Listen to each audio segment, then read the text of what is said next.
अस्सलाम वालेकुम दोस्तों। आज की इस वीडियो में हम aptitude class first year chemistry के लाइव सेशन नंबर 9 को यहाँ हम डिस्कस करने जा रहे हैं, जिसमें आज यहाँ डिस्कस करना है। याद रहे, गैस स्टेट को हम ऑलरेडी डिस्कस कर चुके हैं, लिक्विड स्टेट को भी हम डिस्कस कर चुके हैं, और आज की क्लास में हम सॉलिड स्टेट को डिस्कस करेंगे। और इसी सॉलिड स्टेट के हवाले से मुख्तलिफ टॉपिक को डिस्कस करने के बाद हम जो है वो इसके एमसीक्यू को भी आज के इस लाइव सेशन में डिस्कस करने जाएंगे। जैसा कि हम जानते हैं कि लाइव वीडियो की नोटिफिकेशन स्टूडेंट तक पहुंचते हुए तकरीबन 2 से 3 मिनट लगते हैं। तो एज यूजुअल हम आपको बताते चलें कि ये लेक्चर जो है वो डॉक्टर अली असगर की तरफ से इस वक्त बराह रास्त जो है वो डिलीवर किया जा रहा है, और ये हमारे YouTube channel Sindh board teaching पर अपलोड किया गया है। इसी तरीके से जो स्टूडेंट यूनिवर्सिटी के टेस्ट की तैयारी कर रहे हैं, जैसा कि अब तक हमें इंफॉर्मेशन मिली है कि इस बार एप्टीट्यूड टेस्ट का जो पैटर्न है वो चेंज कर दिया गया है अब तक की इंफॉर्मेशन के मुताबिक। और वो पैटर्न कुछ इस तरीके से है कि इस बार जो है वो सिंध भर में जो है वो एमसीक्यू की जो तादाद होगी वो 100 नहीं होगी टेस्ट में, वो तादाद होगी 200, जिसमें बायोलॉजी के सवालात की तादाद सबसे ज़्यादा होगी, 80 एमसीक्यू होंगे। इसी तरीके से इंग्लिश के 20 होंगे, केमिस्ट्री के 60 और फिजिक्स के जो है वो 40 सवालात जो हैं वो पूछे जाएंगे। और साथ ही साथ अब तक की इंफॉर्मेशन के मुताबिक नेगेटिव मार्किंग जो होगी वो इस बार एप्टीट्यूड टेस्ट में नहीं रखी गई। तो ये इंफॉर्मेशन जो है वो अब तक जो है वो इब्तदाई है। हो सकता है कि बाद में जो है वो इसमें कोई ना कोई रद्द बदल हो, तो स्टूडेंट अपनी तैयारी जिस तरीके से रखे हुए हैं बेटा उसी तरीके से तैयारी आपने कंडक्ट करनी है, परेशान होना नहीं है। याद रखिएगा, पैटर्न चेंज हुआ है तो सबके लिए हुआ है। टेस्ट अगर जल्दी हो रहा है फॉर एग्जांपल तो वो सबके लिए है। आपने अपना जो है वो बेस्ट जो है वो परफॉर्मेंस करना है। और बिल्कुल 70% वाली बात भी अब तक की जो इन्फॉर्मेशन है कि एप्टीट्यूड टेस्ट में वही स्टूडेंट अपियर हो सकेंगे जिसकी इंटरमीडिएट में ओवरऑल 70% होगी। अब तक पिछले रूल के मुताबिक ये था कि इंटर में ओवरऑल 60% तक जिसकी परसेंटेज होगी वो एप्टीट्यूड टेस्ट में अपियर हो सकेगा, लेकिन अब तक की इंफॉर्मेशन के मुताबिक सुना है कि मुल्क भर में 70% वाला जो स्टूडेंट होगा वही इस बार एमबीबीएस और बीडीएस के लिए अप्लाई कर सकेगा। तो मैं आपको एडवाइस ये दूंगा कि बेटा 60% वाले स्टूडेंट जो है वो मायूस ना हो, अपनी तैयारी जो है वो बिल्कुल रखिएगा। एंड वक्त पर अक्सर औकात यही होता है कि प्लानिंग में वो तब्दीली कर लेते हैं और 60 वालों को अलाउ कर देंगे। तो 60 वाले इस वक्त अगर मायूस हो चुके होंगे, तैयारी अगर अच्छी नहीं होगी, तो क्या होगा, एंड वक्त पर अगर उनको अलाउ कर भी दिया जाएगा तो वो परफॉर्मेंस नहीं दे सकेंगे। तो इसीलिए याद रखिएगा, 60s में जिनकी भी परसेंटेज है वो तैयारी अपनी भरपूर तरीके से रखें। इसी तरीके जिसमें पहला ग्रुप तकरीबन मुकम्मल होने पर है, जिसमें स्टूडेंट की तादाद तकरीबन 240 के करीब हो चुकी है। तो बहुत जल्द हम जो है वो व्हाट्सएप का ग्रुप नंबर 2 जो है वो फीमेल का बाकायदा शुरू हम कर देंगे। तो इस व्हाट्सएप ग्रुप में ऐड होने का तरीका ये है कि आप हमें इस नंबर पर जो है वो व्हाट्सएप पर मैसेज करेंगे। मैसेज पर अपना नाम और अपने शहर का नाम जो है वो आप इस नंबर पर सेंड करेंगे तो हम आपको उस व्हाट्सएप ग्रुप में ऐड करेंगे। इसी तरीके से एमसीक्यू की डिस्कशन के हवाले से हमारा काफ़ी सक्सेसफुल ग्रुप है जो कि फेसबुक पर है, YouTube channel Sindh board teaching के नाम से है। और इस फेसबुक ग्रुप पर डेली बेसिस पर जो है वो सैकड़ों की तादाद में एमसीक्यू वहां डिस्कस हो रहे होते हैं। तो आप भी इस फेसबुक ग्रुप का हिस्सा लाजमी बने ताकि आपको कोई भी क्यूरी हो वहां आप अपने कुलीग से डिस्कस कर सके। तो आइए, इस वक्त तकरीबन 30 से ज्यादा स्टूडेंट इस वक्त हमें बराह रास्त देख रहे हैं, बहुत से बच्चों को नोटिफिकेशन रिसीव हो चुकी है। तो हम स्टार्ट करते हैं।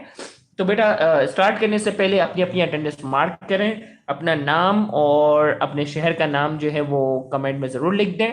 इसी तरीके से कराची से ताल्लुक़ रखने वाले अपने एरिया का नाम जो है वो ज़रूर लिखें ताकि हमें आइडिया हो कि इस वक्त हमें बराह रास्त कौन कौन से स्टूडेंट देख रहे हैं, कौन कौन से एरिया से देख रहे हैं और कौन कौन से शहर से देख रहे हैं। इसी तरीके से जो है वो जो बाद में ऑफलाइन देखें वो भी कमेंट में अपनी अटेंडेंस जो है वो बेटा ज़रूर मार्क किया करें ताकि हमें आइडिया हो कि हमारा लेक्चर जो है वो सिंध भर के या पाकिस्तान भर के किन किन इलाकों के लिए मुफीद है। इसी तरीके से आइए बेटा हम स्टार्ट करते हैं आज का टॉपिक, और इस टॉपिक का नाम है क्रिस्टल सिस्टम। से हम बाकायदा शुरू करते हैं। तो हमने कहा based on the difference in shape and dimension of unit cell, all the non-crystal has been classified into 7 group called crystal system. The 7 crystal system are as follow.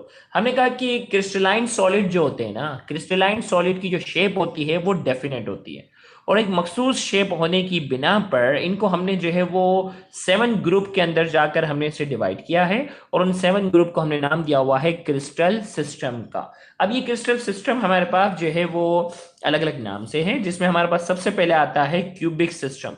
Cubic system की बात करते हैं। In cubic system all axes are of जाता है कि तमाम जो length होंगी वो बराबर, यहां समझाता हूं। लेंथ को मैं अगर नाम देता हूं बी का, और ऊंचाई को मैं नाम दे रहा हूं सी का। ऊंचाई को मैं क्या नाम दे रहा हूं? अगर मैं ऊंचाई को नाम दे रहा हूं सी का, तो यहां क्यूबिक में ये है कि ए बराबर होगा बी के, बी बराबर होगा सी के। क्यूबिक सिस्टम में यहां जो है वो लंबाई, चौड़ाई, ऊंचाई तीनों क्या होंगे? बाकायदगी से क्या होंगे? बराबर होंगे। तो ये क्यूबिक होगा। इसी तरीके से 3 एंगल है ना, अल्फा, बीटा और ऊपर की तरफ जो है वो क्या है? गेमा। अल्फा, बीटा और गेमा जो है ये तीनों क्या होंगे? 90 डिग्री के बराबर होंगे। तो ये सिस्टम कहलाता है क्यूबिक सिस्टम। तो अब देखिए यहां गौर से, हमने कहा इन क्यूबिक सिस्टम, एक मिनट थोड़ी सी इमेज हमारी जो है वो ब्लर हो रही है, तो ब्लर को मैं फोकस करवा रहा हूं।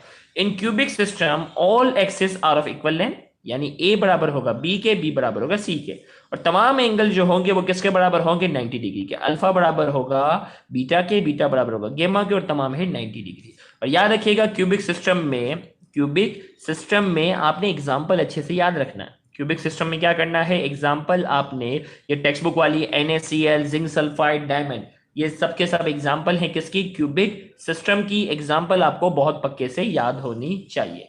इसी तरीके से हमारे पास दूसरा जो सिस्टम है उसे हम नाम दे रहे हैं टेट्रागोनल सिस्टम। एक मिनट में थोड़ा जूम भी कर देता हूं, ओके, ताकि बात क्लियर हो। ओके, और थोड़ी सी ब्लर है ना इमेज, तो मैं ब्लर को क्लियर कर देता हूं, रुको।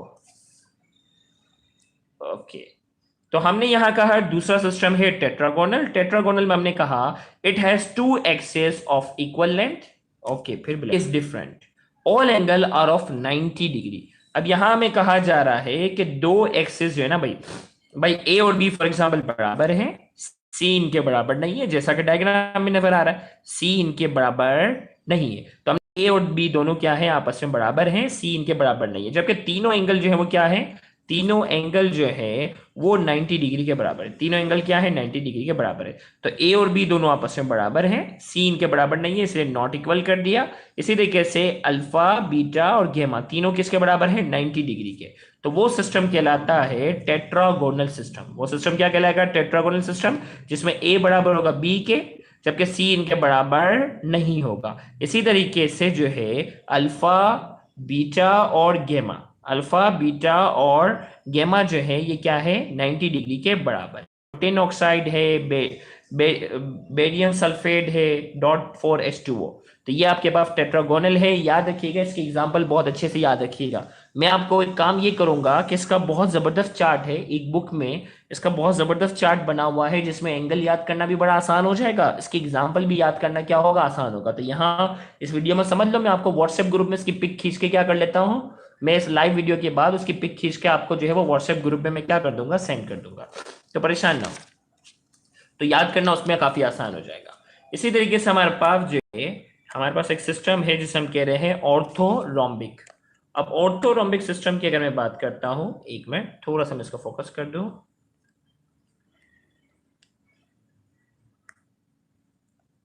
ओके।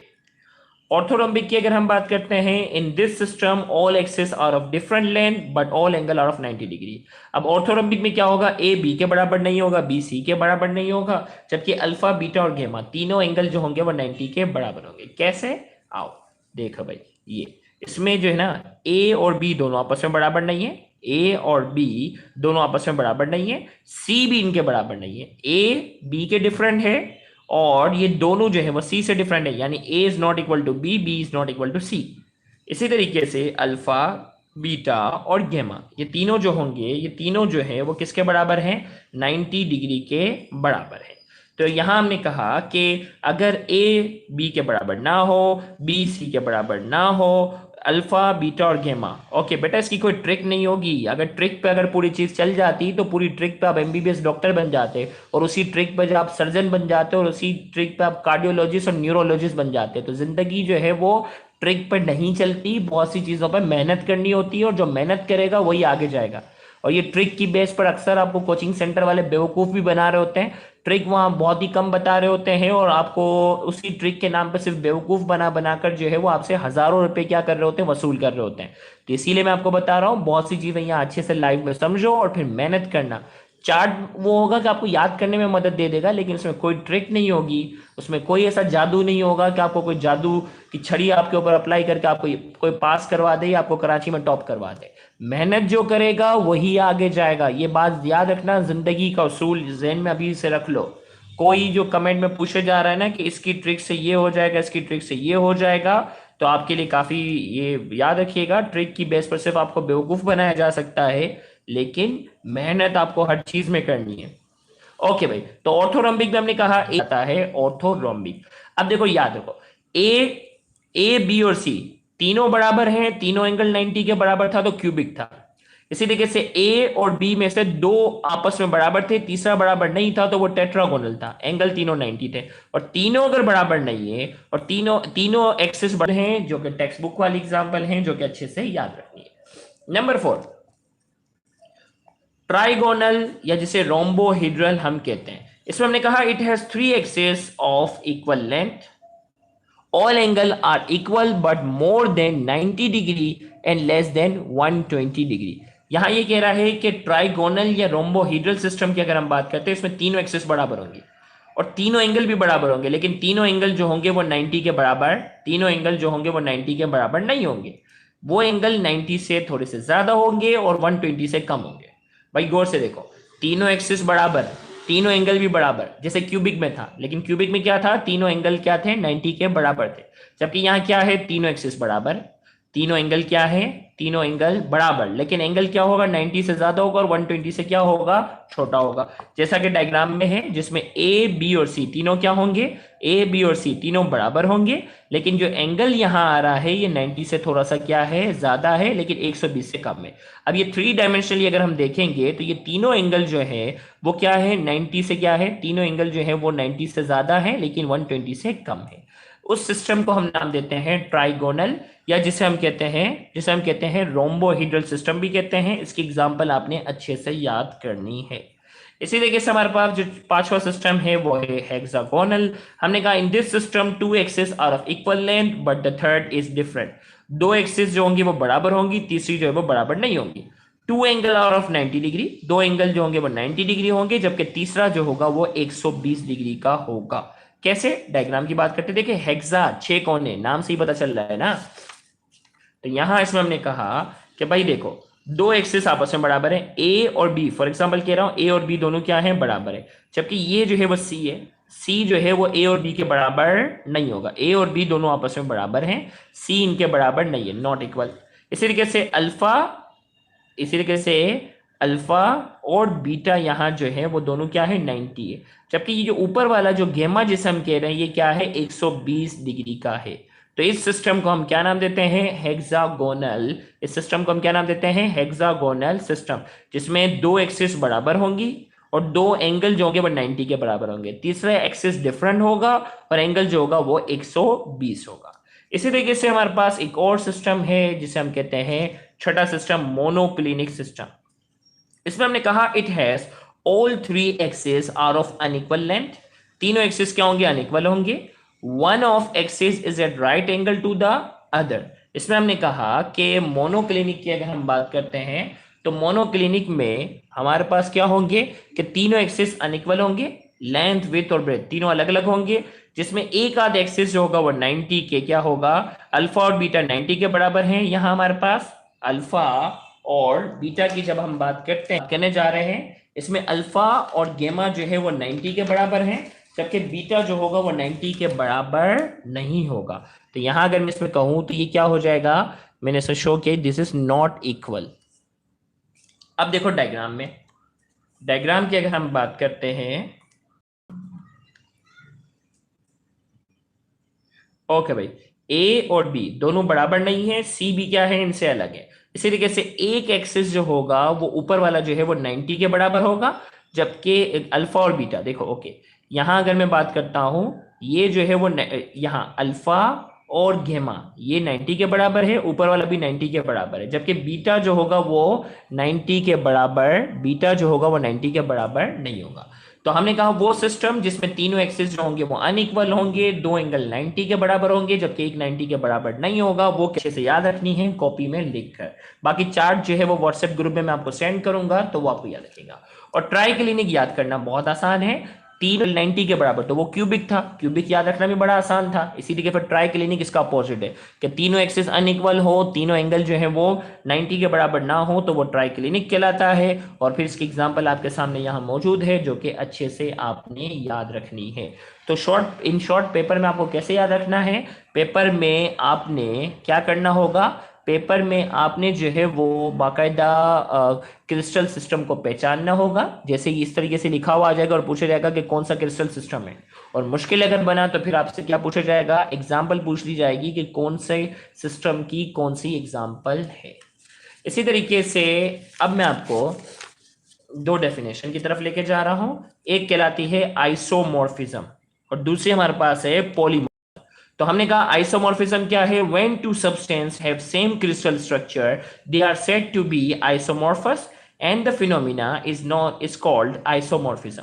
हमने कहा दो क्रिस्टल स्ट्रक्चर हैं, जब दो अलग अलग क्रिस्टल का स्ट्रक्चर क्या हो, सेम हो, जब दो अलग अलग क्रिस्टलाइन सॉलिड का स्ट्रक्चर अगर सेम होता है तो वो आपस में कहलाते हैं आइसोमॉर्फस, और ये पूरा फिनोमिना कहलाता है आइसोमॉर्फिज्म।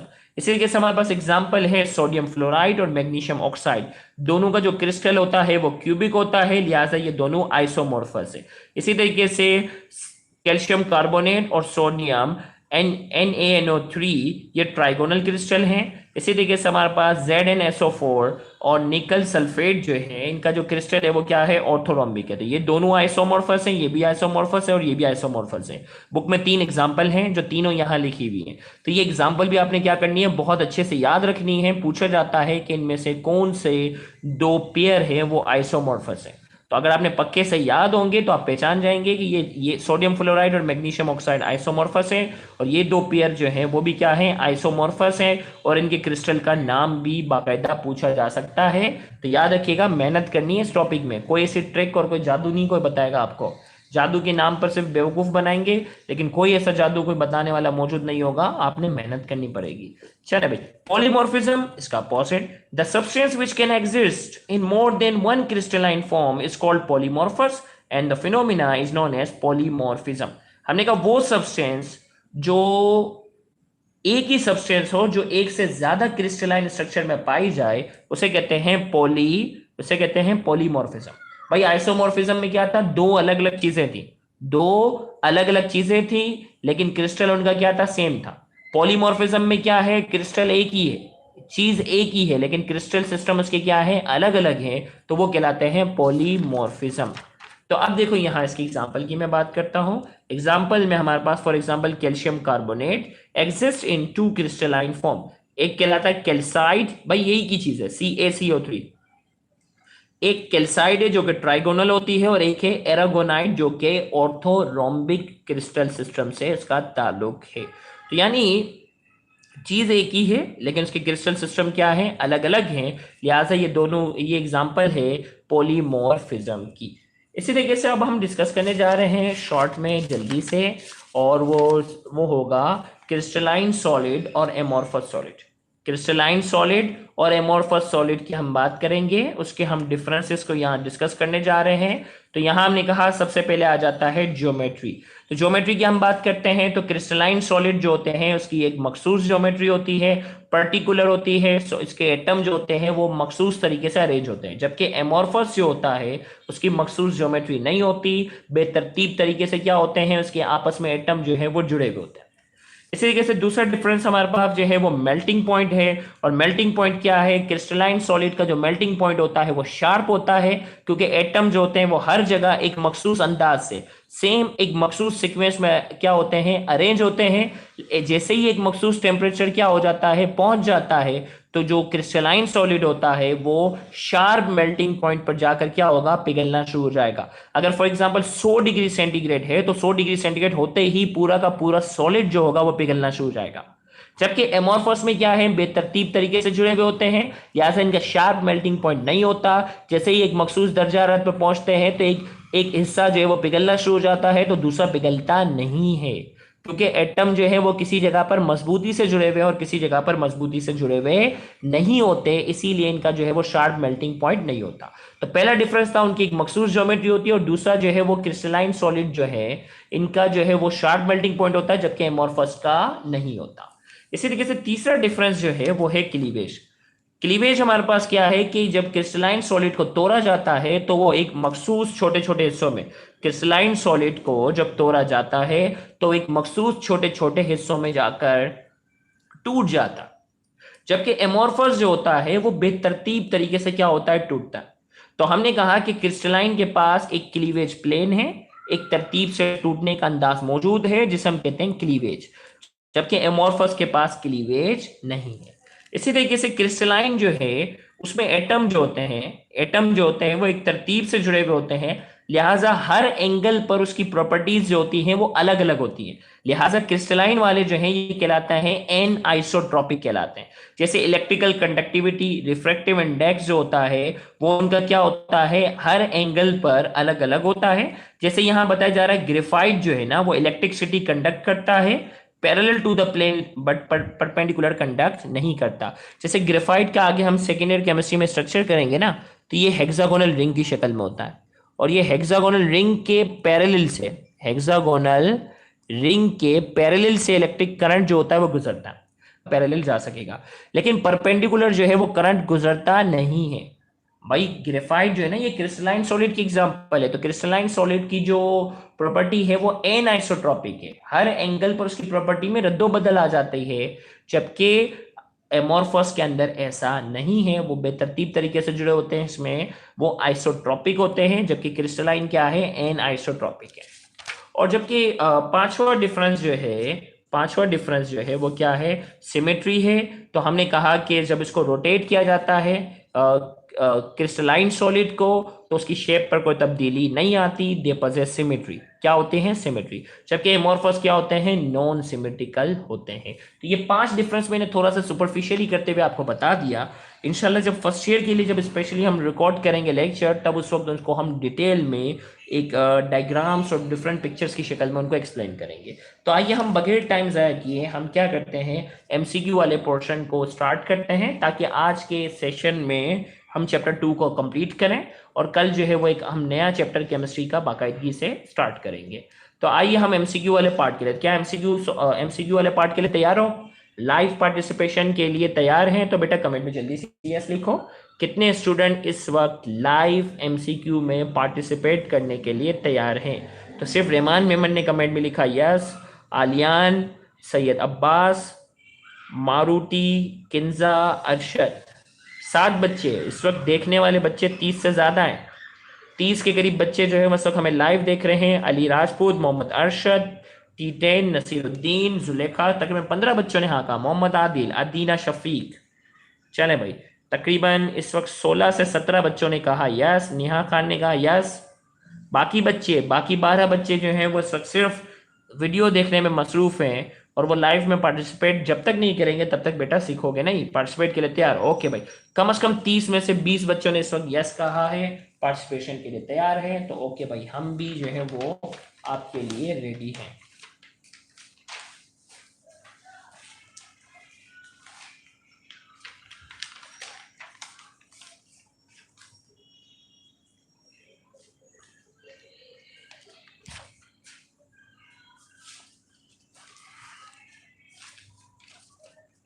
चले भाई, हम तरतीब बने थे, ओके, और हम बाकायदगी से स्टार्ट करते हैं।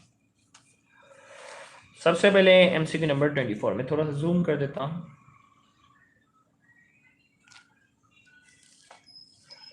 ओके भाई, एमसीक्यू नंबर 24 का मुझे आप जल्दी से आंसर दें। एमसीक्यू नंबर 24 का मुझे आप जल्दी से आंसर दें। एमोर्फस सॉलिड, अभी क्रिस्टलाइन और एमोर्फस सॉलिड पर है ना, अभी उसी से रिलेटेड बाकायदा क्या है सवाल है।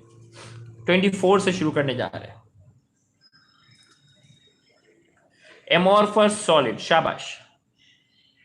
इन पांचों में से देखो, amorphous solid have sharp melting point, भाई शार्प मेल्टिंग पॉइंट तो नहीं होता। बी में कहा जा रहा है अंडरगो क्लीन क्लीवेज, नहीं भाई ये नहीं होता। सी में कहा जा रहा है have perfect arrangement of atom, भाई नहीं होता। डी में कहा जा रहा है आर आइसोट्रोपिक, ओके आइसोट्रोपिक होते हैं। ई में कहा जा रहा है similar to crystalline solid in physical appearance, भाई फिजिकल अपीयरेंस में वो क्रिस्टलाइन सॉलिड के बराबर नहीं होते। तो 24 का बहुत सारे बच्चों ने एक साथ सही आंसर दिया है, 24 का डी। अभी मैंने आपको प्रॉपर्टी में कहा था कि वो आइसोट्रोपिक होते हैं। चले भाई, अगले एमसीक्यू की हम बात करते हैं। नंबर 25 का देखते हैं, सबसे पहले करेक्ट आंसर कौन देता है। नंबर 25, शाबाश। इस वाले एमसीक्यू का आंसर दीजिएगा।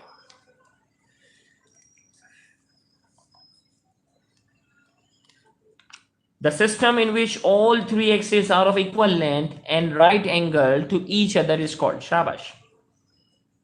25 का क्या आंसर होना चाहिए? माशाल्लाह तकरीबन सारे बच्चों ने सही आंसर दिया है, वो क्यूबिक कहलाएगा। बेहतरीन, शाबाश। नंबर 26 का आंसर दें, शाबाश। नंबर 26 का मुझे आंसर दें, हरी अप।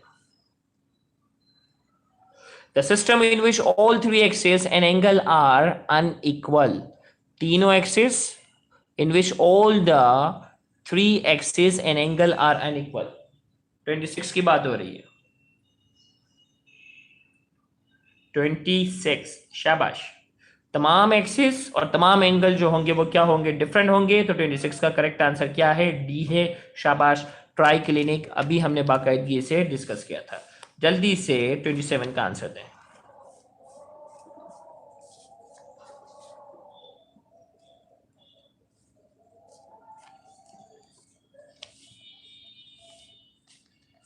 लास्ट का इसका आंसर देना है, शाबाश। 27, the system in which out of three axes are two out of three axes are equal and angle are 90, तीन में से कोई भी दो बराबर होंगे और तीनों एंगल 90 के बराबर होंगे, क्या कहेंगे इसे? 27 को।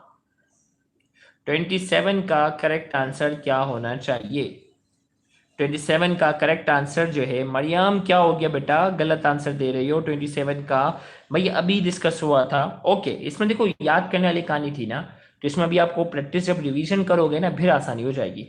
भाई तीन में से दो एक्सिस बराबर है, तीसरी बराबर नहीं है, और तीनों एंगल जो है 90 के बराबर हैं, तो वो कहलाता है टेट्रागोनल। क्या कहलाता है? ये कहलाता है टेट्रागोनल। तो 27 का करेक्ट आंसर क्या है? डी। तो पिछले लेक्चर को अच्छे से रिवाइज करना, कॉपी बनाकर चीजें लिखना, फिर आसानी हो जाएगी। और मैं आपको व्हाट्सएप ग्रुप में जो है वो चार्ट सेंड करूंगा, तो उस चार्ट को अच्छे से याद कर लेना, तो इंशाल्लाह आसानी हो जाएगी।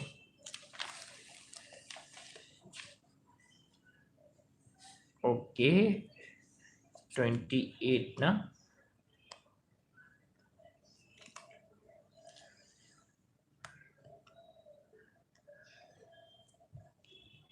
चले भाई 28 का मुझे answer they.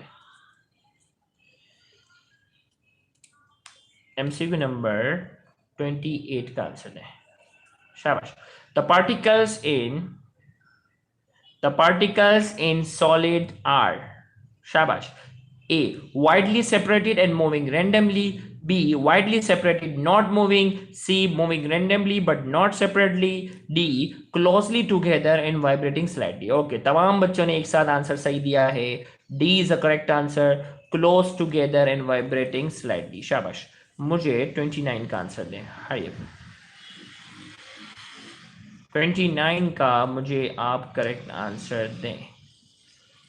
Boiling point of water remain 100 degree centigrade although heat is continuously supplied, it is because A में कहा जा रहा है decomposition of water take place, B hydrogen bonding is increased, C external pressure is not changing, D kinetic energy of H2O molecule is increasing, E heat energy is wasted in।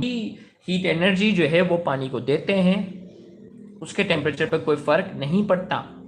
वजह क्या है? इसका correct answer है C, external atmospheric pressure, C external atmospheric pressure if not changing, जब तक external atmospheric pressure में कोई तब्दीली नहीं करोगे तब तक उसके टेम्परेचर में कोई तब्दीली नहीं आएगी, वो बॉइलिंग पे आ चुका। और हमने लास्ट टाइम बॉइलिंग पॉइंट की डेफिनेशन पढ़ी थी जिसमें वेपर प्रेशर और एटमॉस्फेरिक प्रेशर दोनों बराबर हो जाता है। अगर एटमॉस्फेरिक प्रेशर कांस्टेंट है तो बॉइलिंग पॉइंट भी क्या हो जाएगा, उसका कांस्टेंट होगा, उसके बाद जितनी भी हीट एनर्जी दे दो उसके ऊपर कोई फर्क नहीं पड़ेगा। तो 29 का करेक्ट आंसर है सी। 30 का मुझे क्या करो जल्दी से आंसर दो। A crystal system in which the unit cell has all different cell length but all angle are of 290 degree. तमाम एक्सिस जो होंगे वो डिफरेंट होंगे लेकिन तमाम एंगल जो होंगे वो 90 के बराबर होंगे, उसे क्या कहेंगे? शाबाश। तो 30 जब आप याद कर लोगे ना, प्रैक्टिस करोगे तो इसका आंसर है ए ऑर्थोरोम्बिक। अभी लेक्चर में भी बात आई थी ए ऑर्थोरोम्बिक। देखो इन एमसीक्यू के लिए आपको चार्ट को पक्का पक्का याद करना पड़ेगा। ओके, तो 30 का आंसर है ए। 31 का मुझे जल्दी से आंसर दो। देखो 31 स्टिल याद करने वाला सवाल आ गया। The crystal system which has all the cell angle equal but not 90 and less than 120 degree, the system is 31। 31 भी याद करने वाला ही सवाल है। 31 का करेक्ट आंसर है रोम्बोहीड्रल। जब तक चार्ट पक्का पक्का नहीं करोगे ना तब तक ये बड़ा मुश्किल लगेगा। तो 31 का आंसर क्या है? डी। इसी तरीके से 32 का मुझे जल्दी से आंसर दो। 32 शुगर क्रिस्टल बिलोंग टू। अब इसके लिए भी क्या आ गया भाई, 32 के लिए भी क्या है, याद करने वाली बात आ गई। उसमें आपने जो है वो शुगर जो है वो बाकायदा एग्जाम्पल में हमारे सामने मौजूद था। और ये शुगर एग्जाम्पल हमारे पास किसकी है? 32 की अगर हम बात करते हैं, बाकायदा इसकी एग्जाम्पल आपने याद करनी है। तो 32 का आंसर जो है वो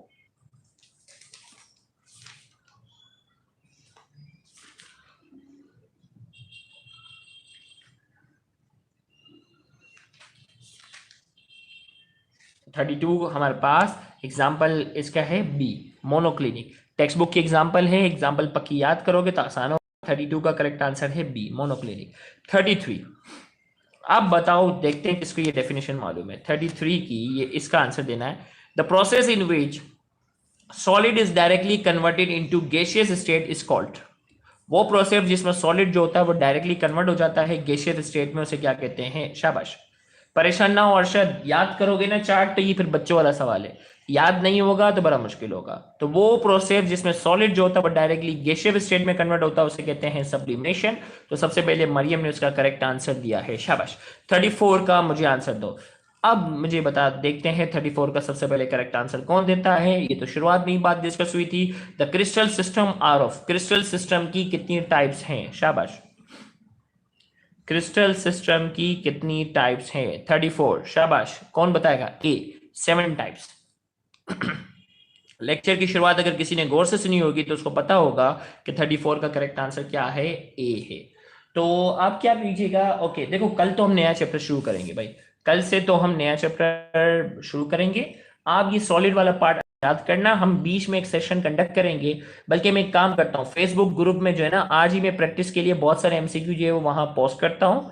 आप जो है वो वहां उसकी प्रैक्टिस लाजमी कीजिएगा। देखिए इस चैप्टर के बहुत सारे एमसीक्यू बनना पॉसिबल हैं, तो इस पूरे चैप्टर को रिवाइज करो। हम एक दिन रखते हैं जिसमें एमसीक्यू का बाकायदा टेस्ट रखेंगे। तो आज का सेशन हम यहीं एंड करते हैं क्योंकि आवाज़ मेरी काफ़ी बैठी हुई है और मुझे बोलने में काफ़ी मुश्किलात भी हो रही है। तो इंशाल्लाह कल हम जो है वो बाकायदा एक छोटे चैप्टर का शुरुआत कर लेंगे, चैप्टर 5 स्टार्ट कर देंगे। 1 और 2 हमने मुकम्मल किया है, इसके बाद हम चैप्टर 5 करेंगे, फिर 6 करेंगे, फिर 7 करेंगे, फिर 8 करेंगे और फिर 3 और 4 दोनों जो है वो थ्योरेटिकल है। 3 और 4 क्या है? थ्योरेटिकल हैं। ओके, तो कुछ बच्चों ने जो है वो तारीफ की है। Allah has bless us with an epic teacher like you, माशाल्लाह, जजाकल्ला sir, may Allah shower all his blessing on you. बेटा thank you so much. Okay, काम किसी नहीं आते हो तुम लोग, खाली बस जो है ना कुछ बच्चे ना बस कमेंट में जो है ना बड़ी बड़ी तारीफें करते हैं, लेकिन अगर उनको काम कोई छोटे से छोटा भी काम कहा जाए तो वो काम किसी भी नहीं आते, किसी किस्म के काम तुम लोग नहीं आते हो, लेकिन बस तारीफ तुम लोग कर देते हो। चलो ये भी अच्छी आदत है। ओके, एक ने लिखा nice lecture sir, great ever sir, you are best teacher. Okay, thank you so much Zaman Memon. Okay, Arzoo ने लिखा अमेजिंग टीचर। बेटा कोशिश कर रहा हूँ, गला मेरा बहुत खराब है, वरना मैं आपका सेशन आज थोड़ा लंबा करता ना। और दूसरा साथ ही साथ ये है कि आवाज़ क्लियर करने के लिए जो है ना बिल्कुल रूम को पैक करना होता है, जिसके लिए शदीद गर्मी का सामना करना होता है, और शदीद गर्मी में जाकर जो है ना वो कहते हैं ना खून पसीने की मेहनत। तो ये वाकई ऑनलाइन लेक्चर का जो पंगा मैंने संभाल लिया है अपने ऊपर, ये बस ये खून पसीने वाली मेरे लिए है। ओके, तो बेटा ओके, शहबाज ने लिखा thanks sir, great man great teacher. Okay बेटा, thank you so much. Okay, और कोई अगर कोई बात पूछना चाहे तो वो पूछ सकता है, ताकि हम वो करें ना। अरशद बेटा thank you so much. Adil बेटा thank you so much. Shahira, okay बेटा थैंक यू सो मच।